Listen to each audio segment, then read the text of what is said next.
entanto, embora todo mundo saiba que o Bolsonaro é um ladrão, Joaquim, o Ivan Valente aqui está protestando. Deltan Dallagnol teve a cara de pau de falar em presunção de inocência para passar pano para o Bolsonaro. O Deltan disse assim no Twitter: muita gente me perguntando em todas as redes sobre o caso das joias recebidas pelo governo Bolsonaro da Arábia Saudita. Passei a semana estudando o caso, que é extremamente complexo, com novos fatos surgindo todos os dias. Esse será o tema da minha coluna na Gazeta do Povo amanhã. Vale a pena rever o diálogo entre o advogado Bruno Menezes e o deputado Deltan. Com muita prova, entre aspas, é difícil, né?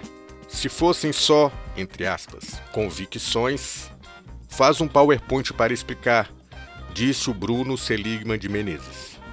Deltan então respondeu: Bruno, eu sei que você acha que destruiu nesse comentário, mas vindo de um advogado criminalista, ele só me soa mais absurdo. Você não acredita na presunção de inocência e que devemos ter investigações antes de concluirmos a culpa? Parece que a convicção está com você. Aí o Bruno retrucou: na verdade, não acho que destruí. Pelo contrário, utilizei argumentos extremamente pueris, os mesmos que você utilizava na Lava Jato, apenas para escancarar a hipocrisia de quem, quando no jurídico, fazia política. Agora, na política, apega-se ao jurídico para fugir de temas políticos. Outro Bruno, mas dessa vez médico, Bruno Filardi, disse: extremamente complexo. Pelo amor de Deus, uma pessoa representando uma instituição pública não pode receber presentes pessoais. Nome disso é corrupção.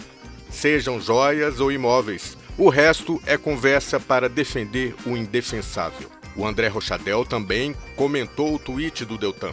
Sobrou algum pano do tanto que você passou no artigo? E por fim o grande humorista Thiago Santinelli comentou: se fosse o Lula nessa situação, seus slides seriam assim? E aí ele ilustrou com um PowerPoint com a palavra Lula e vários balõezinhos com o escrito extremamente complexo. Deltan Dallagnol descobriu a presunção de inocência. Por quê? Porque o Bolsonaro é o bandido de estimação da elite brasileira. Mas fica feio pro Deltan, você não acha, Joaquim? O Deltan nunca combateu a corrupção. O Deltan combateu um projeto de inclusão social que era liderado pelo PT. E por isso criminalizou toda a política e o alvo era prender o Lula e tirar o Lula da disputa eleitoral. O Deltan sempre combateu este projeto. Sempre. E para isso, hoje, já colocado como político no campo da direita e extrema-direita, ele faz o que é coerente com quem está nesse campo, defendendo o Bolsonaro. Mas, na verdade, ele não está defendendo o Bolsonaro ou passando pano no Bolsonaro agora. Ele defende desde antes. Ainda que tenha feito um comentário ou outro crítico, o grupo deles é o mesmo, o objetivo deles é o mesmo.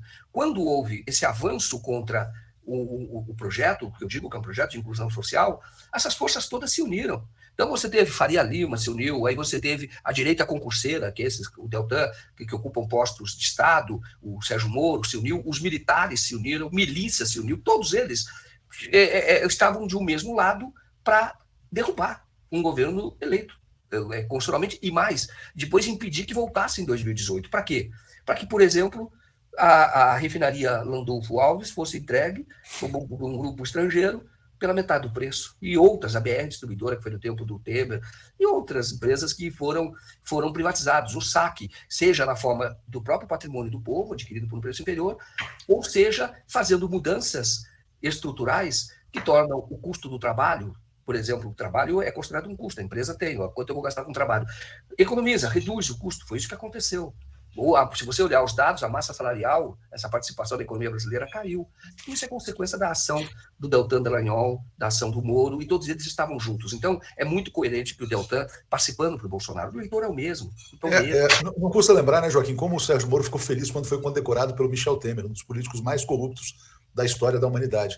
Ted Boy Romarino dizendo: Deltinha, Tigrão com crucifixo, que era do Lula. Tchutchuca com as joias roubadas do Bozo. E lembrar, né, que Deltan, que você mencionou, estimulou a fake news de que Lula e Dona Marisa tinham roubado um crucifixo do Palácio do Planalto. Bolsonaro recebeu 16 milhões em propina, né? Uma joia que deveria ter, já que recebeu, não deveria ter recebido, mas já que recebeu, deveria ter ficado em patrimônio do governo brasileiro. Bolsonaro roubou, confessou que roubou, inclusive, um outro estojo de caneta, o que mostra também que aquele negócio da caneta Bic era puro marketing, né? Ele gosta de caneta Chopard, cheia de diamantes. Então, Bolsonaro ladrão, Deltan passador de pano para o ladrão, Bolsonaro bandido de estimação do Deltan Dallagnol. Diga, Joaquim. É isso mesmo. É o que eles fazem. É aquela hipocrisia que eu estava falando antes, do combate à corrupção como uma ação hipócrita. Eles conhecem, eles são corruptos, eles conhecem os caminhos. Então, muitas vezes, quando querem fazer qualquer tipo de ação, aí vira um tigrão, porque eles conhecem os caminhos. Muitas vezes deixam esses caminhos. No caso do Marcos Valério, por exemplo, isso era herança pura do governo anterior, que não era nem responsabilidade direta do Fernando Henrique, era a estrutura de poder que existia na época, que você pode chamar de centrão, que era como que se opera, como se movimenta o Congresso Nacional. Então, e esses caras sabem disso. Então, quando eles veem agora, por exemplo, esse escândalo gigantesco, se você quiser falar mais sobre isso, o Bolsonaro está hoje em situação de flagrante, ele pode ser preso.